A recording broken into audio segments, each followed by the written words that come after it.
Entry समणों की रहेगी। चाहे कुछ भी इसका हश्र हो, चाहे ये आसमान पे पहुंचे, चाहे ये पाताल में पहुंचे, चाहे पहुंचे या ना पहुंचे, इसकी राह नहीं डगमगाएगी, इसका विश्वास नहीं हिलेगा। इसका फर्स्ट गोल्डन नियम कभी हिल नहीं सकता, हिल नहीं सकता। ये विश्वास 70 सालों में, 75 सालों में किसी ने नहीं दिया। समन संघ ने लिखित में दिया, लिखित में। और ताल ठोक कर देता है, डंडा ठोक कर देता है, पूरे विश्वास के साथ देता है और उस पर चलता है और उसको दिखाता है कि तुमको आज विश्वास आए ना आए, और तुमको 100 साल बाद विश्वास आएगा कि जो 100 साल पहले कहा था वो आज भी वही कह रहे हैं। दुनिया इधर से उधर हो सकती है, पृथ्वी पूरी खत्म हो सकती है, पर जिन्होंने कई सौ सालों से यहाँ के राजाओं को भिखारी बना के जानवर,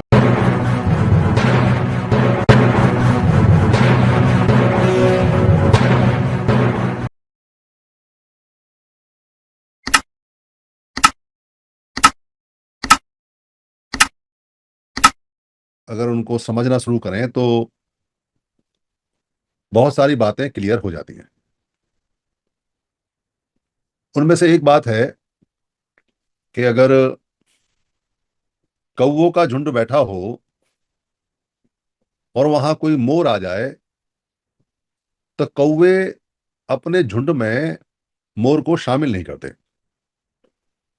अब मोर तो बहुत सुंदर है, कौवे अगर अपने झुंड में मोर को शामिल कर लें, उसका साइज भी बड़ा है, नाचता भी बढ़िया है, दुनिया उसको देख के बड़ी आकर्षित होती है, और कौवे काएं काएं करते हैं, बुद्धिमान होते हैं, पर फिर भी कौवे का झुंड कभी मोर को शामिल नहीं करता। और मोरों का जो झुंड है, मोर मोरनी का, मोरों का झुंड है, वो कभी कौवे को अपने झुंड में शामिल नहीं करते। कौवा बहुत चतुर और बहुत दिमाग वाला पक्षी, सबसे ज्यादा इंटेलिजेंट पक्षियों में बताया जाता है, होता है। वो बहुत जल्दी सीखता है। जहां सारी की सारी एक जैसी मछलियां समुद्र में तैरती हैं, वो अपने से छोटी या बड़ी अलग तरह की किसी भी तरह की मछली को अपने झुंड में नहीं रखती। आसपास तैर सकती हैं पर झुंड उनके अलग चलते हैं। ये नैसर्गिक प्राकृतिक नियम है जो प्रकृति में बहुत समय बाद जीवों ने अपनी सुरक्षा, अपने विकास, अपने सुख के लिए बनाते चले गए। जो झुंड के अपनी मछलियां होती हैं, वो अपनी मछलियों को नहीं खाती, पर दूसरे झुंड की मछलियों को खा जाती। शेरों का जो झुंड होता है, मांसाहारी होता है, इसके अलावा वो कुछ खाते नहीं, भूखे मर जाते हैं, पर अपने शेरों का शिकार नहीं करते। उनका सामाजिक नियम बूढ़े शेर को बाहर निकालने का है, पर मारते नहीं उसको, खाते नहीं उसको। प्रकृति के अंदर मनुष्य के नियम है। मनुष्यों ने जहां जहां ये रहे, वहां वहां अपनी भौगोलिक स्थिति के हिसाब से, अपनी त्वचा के रंग के हिसाब से, खाल के रंग के हिसाब से, चमड़ी के रंग के हिसाब से, अपनी भाषा के हिसाब से, अपने भूगोल के हिसाब से, अपनी भाषा के हिसाब से, अपने रहन सहन के हिसाब से अपने अलग अलग समूह बनाए, जो बाद में जिलों में, प्रांतों में, कस्बों में, देशों में, कॉन्टिनेंट्स में डिवाइड हो गए। और अगर किसी दूसरे ग्रह पे कोई जीव मिले, तो फिर अलग अलग प्लैनेट्स के जो लोग हैं, अलग अलग ग्रह के जो लोग हैं, उनके अपने अपने अलग अलग तरीके, या जो भी जानवर वहां मिले, जैसे भी मिले, उनके अपने तरीके। कीट पतंगे भी अपने ही झुंड में चलते हैं। कोई दूसरा कीट पतंगा उनके झुंड में आ जाए तो उसको खा जाते हैं, या वहां से भाग जाते हैं, या उसको डरा देते हैं। यहां तक कि जो गलियों के कुत्ते हैं, वो भी दूसरी गली के कुत्ते तक को अपने पास में नहीं आने देते, जबकि नस्ल उनकी एक है, पर इलाका उनका अलग है, वो नहीं आने देते। भालू के, शेर के, इनके अपने अपने निशान होते हैं इलाके के, जिसमें दूसरे जानवर प्रवेश नहीं करते। वो जो मूत्र होता है उसको वो जगह जगह छिड़कते हैं, निकालते हैं और अपनी एक बाउंड्री बनाते हैं कि ये उनका एरिया है, कोई दूसरा उसमें नहीं आएगा। ऊंटों के झुंड में घोड़े शामिल नहीं होते। बेशक घोड़ा बहुत तेज दौड़ता है, बढ़िया जानवर है, पर ऊंटों के झुंड में नहीं आता। और घोड़ों के झुंड में कोई ऊंट नहीं आता। इस प्राकृतिक सिद्धांत को देखते हुए भारत के अंदर जो लोग बाहर से आए और जिन्होंने अपने झुंड बनाए, उन्होंने अपनी एक पहचान रखी, वाह्य या वम या विपरीत या भम या ब्रह्मण या बहिमण या ब्राह्मण या वामन या वमन या बमण ब्रह्मण। उनका नाम हमने दिया, उन्होंने इस नाम की पहचान को स्वीकार किया, इसको एक्सेप्ट किया, और अपने सब लोग एक तरफ हो गए सिर्फ एक पहचान से, जबकि उनकी भाषा, उनकी भूगोल, उनकी शक्ल सूरत अलग अलग जगह से आने के कारण अलग अलग थी, पर उन्होंने इस पहचान को स्वीकार किया जो दी गई उनको, और उससे वो एक हो गए। बाद में उन्होंने उसको मॉडिफाइड करके ब्राह्मण करके किया, और उन्होंने अपने ही लोगों का एक सिस्टम बनाया साथ रहने देने का, बहुत पहले से। प्राकृतिक है, नेचुरल है। अगर बाहर के लोगों ने अपना सिस्टम बनाया है एक साथ रहने का, तो उसमें अंदर के जो लोग हैं उनका आना वर्जित है, उसका नियम है। वो उन्हीं का ग्रुप है, वो उन्हीं के लिए है। दूसरे लोगों से क्या व्यवहार करना है, क्या नहीं करना है, कैसे काम करना है, कैसे बातचीत करनी है या नहीं करनी है, अलग विषय है। पर अपने समूह में अशुद्धि नहीं आने दी। अशुद्धि का कोई मतलब नहीं। एक ही तरह के लोग रहेंगे, एक ही गुण होना चाहिए, बाकी गुण अलग है। इसको कहते हैं संघ में एक ही प्रकार, एक ही तरह के लोगों की रचना, जिसके कारण वो खड़े हुए हैं। और अगर उसमें बाहरी लोग आ जाए तो या तो संघ बड़ा करना पड़ेगा, उसका नियम तोड़ना पड़ेगा, पर उसमें अशुद्धिकरण हो जाएगा। और फिर जिनके खिलाफ या जिनसे शोषण करना है उनका कैसे होगा, मतलब नहीं।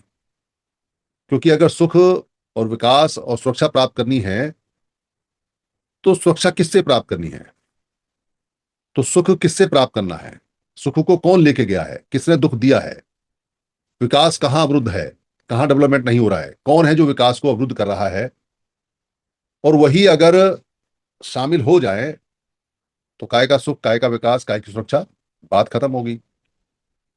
इसलिए दुनिया के अधिकतर देश अपने तरह के मनुष्य हैं, जो उनकी भाषा, उनके रूप रंग कद, और उनके यहां ही जन्मे, वो भी वहीं जन्मे, उसमें बाहरी लोगों का मिश्रण नहीं करने देते। जनजातियां लगभग सारी ऐसी हैं, वो बाहरी लोगों के मिश्रण नहीं करने देती। भारत के अंदर बहुत सारे कबीले पहाड़ों में इधर उधर बिखरे हुए हैं, जो आज भी अपनी नस्ल का मिश्रण नहीं करने देते। दुनिया के देशों में बहुत देश ऐसे हैं जो अगर लड़की बाहर शादी कर ले तो उसको कह देते हैं अब जाओ यहां से, उसको अपने में शामिल नहीं करते। और लड़का अगर भाई लड़की से शादी कर ले, उसको भी मना कर देते हैं कि अशुद्धि हो गई, अब नहीं। ठीक है, जन्म दिया, सारी बात है, पर अपने में शामिल नहीं करते, नहीं शामिल। और वो लोग आज भी ताकतवर हैं, क्योंकि उन्होंने अपनी नस्ल की शुद्धिकरण को रखा हुआ है। अब भारत तो अशुद्धिकरण का, हाइब्रिड का, संकरवण का पूरा पूरा गढ़ है। पूरा पूरा भारत, यहाँ मिक्स ब्रीड, हाइब्रिड, संकरवण बहुत है, यहाँ बहुत ज्यादा। इसलिए नस्ल की शुद्धिकरण का अब बात करना बेकार है कि नस्ल की शुद्धिकरण हो। भारत के जो लोग समण हैं वो समण रहें, छांटोगे तो संकरवण बहुत मिलेंगे, यानी शंकर बहुत मिलेंगे। अधिकतर लोग शंकर हैं, पर शंकर होने के बावजूद भी अभी एक उम्मीद बची हुई है, जिससे हम वापस शुद्धिकरण की तरफ जा सकते हैं। और वो है कि हमारी जो सभ्यता और हमारी जो पहचान है समण, और जो पहचान हमने दूसरों को दी वमन, उसकी मिक्सिंग नहीं हुई, वो नहीं मिले आपस में। समण है तो समण है, वमन है तो वमन है, पर समण और वमन के बीच में मिश्रित शब्द नहीं है, कोई मिक्स शब्द नहीं है। मतलब सभ्यता और जो संस्कृति है, संहति है, उसका घालमेल नहीं है, उसकी मिक्सिंग नहीं है। और जमीन पर अगर कोई मिक्सिंग है भी, तो वो मन से स्वीकार्य नहीं है। आज भी हमारे लोग अच्छी तरह महसूस करते हैं, हम अगर समण हैं तो समण हैं, और अगर हम वमन नहीं हैं तो वमन नहीं है, और कोई व्यक्ति वमन है तो वमन है, वो व्यक्ति समण नहीं है। ये लाइन स्पष्ट है, बिल्कुल क्लियर। इसमें कोई लांग लपेट नहीं। बेशक चाहे हमारी नस्ल की अशुद्धि हो गई है, पर हमारी संस्कृति और हमारी सभ्यता इंटैक्ट है, बिल्कुल सुरक्षित है। और उसमें दोनों ही पार्टियों का सहयोग है, वमनों का भी और समणों का भी। जो वमन है वमनी रहा, और जो समण है समणी रहा। इस लाइन पे अगर काम करते हैं तो बात बन जाएगी, और अगर इस लाइन को तोड़ते हैं तो फिर कोई उम्मीद नहीं, कोई होप नहीं, कोई आशा नहीं। कई लोगों ने पूर्व में संगठन बनाए, राजनीतिक पार्टियां बनाई, धार्मिक कार्यक्रम भी बनाए, गुरुओं के मतों के भी कार्यक्रम बनाए, इकट्ठे करने का प्रयास किया। पर इकट्ठे करते करते करते इतने ओवर कॉन्फिडेंट हो गए, इतना ज्यादा अति उत्साह, अति विश्वास हो गया, अति आत्मविश्वास हो गया, कि जिनके विरुद्ध अपने सुरक्षा, अपने विकास, अपने सुख को ढूंढ रहे थे, उन्हीं को अपने सर पे बैठा लिया। और फिर गालियां सुनते रहे कि हम तो नकारा ही हैं, बिना इनके काम चलेगा नहीं। आज भी कई लोग कर रहे हैं। थोड़ा सा कुछ उनको प्राप्त होता है, 10 20 50 लोगों का सहयोग, और सीधे सीधे बुद्ध बन जाते हैं। अरे बुद्ध ने थोड़ी भेदभाव किया था। बुद्ध ने तो समण और वमण दोनों को पढ़ाया। बुद्ध ने तो समण वमण दोनों को सिखाया। देखो धम्म पद में लिखा हुआ है, देखो फलाने पद में लिखा हुआ है, तो लिखा हुआ तो है। पर बुद्ध बुद्ध जब व्यक्ति हो जाता है, वो वही होता है जो मनुष्य मनुष्य में भेद करना छोड़ दे, उसके लिए सब बराबर हो जाए। और बुद्ध जैसा व्यक्ति जो सिखा रहा है, वो सदाचार, नैतिक आचरण सिखा रहा है, ईमानदारी सिखा रहा है। और अगर ये सीख गए तो फिर ऊंच नीच का भेद खत्म हो जाता है। पर बुद्ध जैसे व्यक्ति की पहचान भी बुद्ध बनने के बाद समण है। ये लाइन वहां भी क्लियर है। इस लाइन में कोई अंतर नहीं। कोई व्यक्ति समण है, और अगर समण होने के बाद वो बहुत बड़ा उच्च व्यक्ति, उच्च अधिकारी, उच्च नेता, हाई लेवल का कुछ बन जाता है, पहचान हाई लेवल की नहीं होती। पहचान का लेवल एक ही है, समण या वमन। तो समण का है तो समण ही रहेगा। उच्च समण नहीं बन सकता, बुद्धिमान समण नहीं बन सकता, पैसे वाला समण नहीं बन सकता, खाली समण बन सकता है। समण ही रहेगा, पैदाइशी पहचान उसकी वो रहेगी। इसलिए जिन लोगों ने आंदोलन चलाए, और आंदोलन चला के उन्होंने ये कहा कि ये आंदोलन बहुजनों का है, ये आंदोलन मूल निवासियों का है, ये आंदोलन पिछड़े दलित शोषित लोगों का है, बैकवर्डों का है, और वही लोग जब आंदोलन के नाम पे राजनीतिक पार्टी बनाते हैं तो फिर मामला खराब हो जाता है। क्योंकि वो कहते हैं जी राजनीति में तो सब आ सकते हैं। भाई अगर 120 करोड़ लोगों में, और अगर 140 करोड़ लोगों में अगर 120 करोड़ लोग समण हैं, अगर उनसे राजनीति पूरी नहीं होती है तो राजनीति नहीं करनी चाहिए। बहाने हैं, तुम्हारे बस की नहीं है। मतलब जिसका 20%, जिसका 15% हिस्सा है, वो तो राजनीति कर रहा है। वो तो कभी नहीं कहता कि जी हमारा समणों के बिना काम नहीं चलेगा, हमारे समणों को सर पे बैठाना हमारी मजबूरी है, समण के बिना हम चल नहीं सकते। एक शब्द नहीं आता किसी के मुंह से, एक शब्द नहीं फूटता किसी के मुंह से। और जब देखो, जब समणों की पिटाई बिटाई और हो जाती है, निकाल के बाहर खड़ा कर देते हैं, दरी बिछवाते हैं। पर एक शब्द मुंह से नहीं फूटा आज तक कि जी समण के बिना हमारी राजनीति चल नहीं सकती। जूतों के नीचे दरी बिछाते हुए मिलेंगे समण सारे। और 120 करोड़ जिनके पास समण है, वो चार आदमी इकट्ठे करके राजनीतिक पार्टी बनाते हैं, और अगले दिन कहते हैं जी हमारा काम नहीं चलेगा इनके बिना। अब तो राजनीति में सब बराबर है, सब समान है। इसीलिए समण संघ की आवश्यकता है। क्योंकि समण संघ का पहला गोल्डन नियम, गोल्डन नियम नहीं है खाली, ये सारे गोल्डन नियम का आधार है। और ये इस बात की गारंटी है कि समण संघ कुछ भी करे, कुछ भी करे, पर वमन की एंट्री नहीं है। एंट्री समणों की ही रहेगी। चाहे कुछ भी इसका हश्र हो, चाहे ये आसमान पे पहुंचे, चाहे ये पाताल में पहुंचे, चाहे पहुंचे या ना पहुंचे, इसकी राह नहीं डगमगाएगी, इसका विश्वास नहीं हिलेगा। इसका फर्स्ट गोल्डन नियम कभी हिल नहीं सकता, हिल नहीं सकता। ये विश्वास 70 सालों में, 75 सालों में किसी ने नहीं दिया। समन संघ ने लिखित में दिया, लिखित में। और ताल ठोक कर देता है, डंडा ठोक कर देता है, पूरे विश्वास के साथ देता है, और उस पर चलता है, और उसको दिखाता है कि तुमको आज विश्वास आए ना आए, पर तुमको 100 साल बाद विश्वास आएगा कि जो 100 साल पहले कहा था वो आज भी वही कह रहे हैं। दुनिया इधर से उधर हो सकती है, पृथ्वी पूरी खत्म हो सकती है, पर जिन्होंने कई सौ सालों से यहाँ के राजाओं को भिखारी बना के जानवर बना दिया, जानवर के हाथ में पहुंचा दिया, खत्म कर दिया, अगर फिर भी आंख ना खुले और फिर भी पूरे थोड़े से लोगों की जरूरत पड़े, तो तुमको समझ नहीं है अभी, तुमको जानते नहीं अभी, तुमको कुछ पता नहीं है। तुम सिर्फ यहाँ आए हो 10-5 हजार, 10-20 लाख रुपए कमाने के लिए, इधर उधर करने के लिए, कुछ ताली, कुछ वाहवाह के लिए, कुछ पद पोस्ट माला के लिए, कुछ ऊंचा बनने के लिए, कुछ और ऊंचा बनने के लिए। बस इतना समझ है, इतनी पहचान है, बाकी मूवमेंट का कै खैगे भी पता नहीं है। ये समन संगी विश्वास से कह सकता है, सिद्ध कर सकता है, और जिसको बुरा लगे वो आके यहाँ बहस कर सकता है।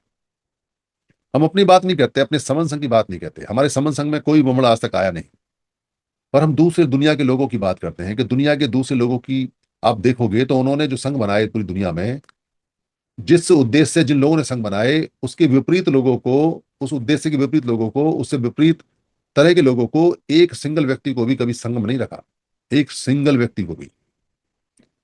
अगर धार्मिक संघ है और मुसलमानों का संघ है, तो मुसलमानों का ही संघ है, वही लेंगे निर्णय, वही करेंगे काम। आप कितने भी कुरान को जानने वाले हों, आप कितने भी खुदा को जानने वाले हों, आप कितनी नमाजी हों, चाहे आप दुनिया के सबसे बड़े मुसल्लल हों, ईमान वाले, मुसल्लल ईमान मतलब मुसलमान हों, निर्णय नहीं ले सकते। और आप कन्वर्टेड भी मुस्लिम हो तो भी निर्णय नहीं ले सकते, आपको इसकी इजाजत नहीं मिलेगी। क्योंकि धार्मिक मान्यता बाद की चीज है, नस्ल का शुद्धिकरण पहली चीज है। ये इंपॉर्टेंट चीज इसलिए है क्योंकि समन संघ खाली समन संघ नहीं है। समन संघ समणों की शुद्धता की गारंटी है, पहले भी, वर्तमान में भी, और भविष्य में भी। दुनिया की कोई ताकत इसको हिला नहीं सकती। जिसको लगे कि ये पहला नियम हमारा गोल्डन नियम उसको अच्छा नहीं लगता है, गुड बाय कर सकता है, जा सकता है जहां उसका मन करे। छूट है भारत में संविधान की, कोई जबरदस्ती नहीं है, कोई जबरन नहीं है। और जिसको लगे कि ये बात खरी है, 24 कैरेट सोने जैसी खड़ी है और ये अनंत काल तक चलेगी, वो यहाँ बिना फोन करे आएगा, उसको फोन करके बुलाने की आवश्यकता नहीं पड़ेगी। वो खिंचा चला आएगा, खिंचा चला जाएगा, जैसे शराबी आदमी आंख बंद करके मैखाने की तरफ भगा चला जाता है, जैसे जुआरी आदमी आंख बंद करके जुआ घर की तरफ भगा चला जाता है, जैसे व्यभिचारी आदमी आंख बंद करके नाच गाने की तरफ भगा चला जाता है, वैसे ही समन संगी अपने समन की तरफ आंख बंद करके भगा चला जाएगा। उसको फोन करने की आवश्यकता नहीं पड़ेगी। और अगर उसको फोन करने की आवश्यकता पड़ रही है तो अभी समन संघ को समझा नहीं, अभी समझेगा समन संघ को। और हो सकता है देर हो जाए तो हो जाए। समन संघ किसी लालच में काम नहीं करता। ये नेताओं जैसा काम नहीं है कि 500 की संख्या बैठा के भाषण देना है और अपने घर जाना है। यहाँ तो विचार है, बोलना है, बताना है, करना है, करवाना है, और जीवन इसी में लगाना है। तो समन संगी है, वरना अभी सीख ही है, सीख रहा है। और सीखने वाले आदमी की 50 गलती माफ होती हैं, ऐसा हमारे संघों में नियम है। पर जो सीख गया है उसकी गलती माफ नहीं है, सीख एक ही है, क्योंकि उसको पाचित्य के नियम है, प्रायश्चित के नियम उसके लिए आते हैं, उसको सीखे के नियम आते हैं, सिखाने के नियम आते हैं, सिखा रहे हैं। पर जो कहता है कि मैं समन संगी हूं और मैं सीख गया हूं, और उसके बाद उसकी हरकत सीखने वाली या उसको समझने वाली अभी चल रही है, तो उसको सोचना चाहिए, और सिखाने वालों को भी सोचना चाहिए कि अभी क्या है क्या नहीं। इसलिए गोल्डन नियम पर स्टिक रहना है, और खासतौर से पहले वाले पे। हमारा संघ समणों का संघ, केवल समणों का संघ, समण संघ, मैं समण हूं, हम समण हैं, इस सिद्धांत पे चलेंगे तो गति कम हो सकती है, ज्यादा हो सकती है, पर मंजिल आएगी ही आएगी। रास्ता बिल्कुल साफ और सीधा है।